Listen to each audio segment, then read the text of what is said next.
ఈ ప్రపంచంలో 800 కోట్ల మంది జనాభా ఉన్నారు. ఈవెన్ మీ చిత్తూరు దర్గాలు చూసుకోండి, ఎంతమంది ఉన్నారు ఈ జిల్లాలో, ఎంతమంది క్రైస్తవులు ఉన్నారు. ఆ క్రైస్తవుల్లో మనలాంటి నిజంగా బైబిల్ చదివి వాక్యానుసారం జీవించే వాళ్ళు ఎంతమంది ఉన్నారు? మనం కొద్ది మందిమే ఉన్నాం. మరి మనమే ఆ కోతనంతా కొయ్యాలి. పంట విస్తారంగా ఉంది, కోత విస్తారంగా ఉంది, పనివారు లేదు. పనివారంటే ఓన్లీ పాస్టరే కాదు, పనివారంటే ఓన్లీ సంఘ పెద్దలే కాదు, పనివారంటే ఓన్లీ 60 సంవత్సరాలు పైబడిన వాళ్ళే కాదు, పనివారంటే మగవాళ్లే కాదు, పనివారంటే ఆడవారే కాదు. అందరూ కలిసి మనం కోత కొయ్యాలి. అప్పుడు మనం ఆయన రాజ్యానికి మనం చేరేది కాక మనతో పాటు అనేక మందిని చేర్చవచ్చు. కోత కొయ్యడం అంటే ఏంటి?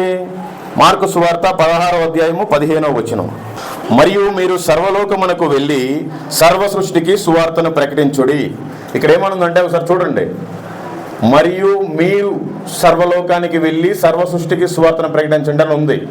మరియు మీ పాస్టర్ గారు అని లేదు, మరియు మీ సంఘ పెద్ద అని లేదు, మరియు ముసలి వాళ్ళని లేదు, మరియు మగవాళ్ళని లేదు.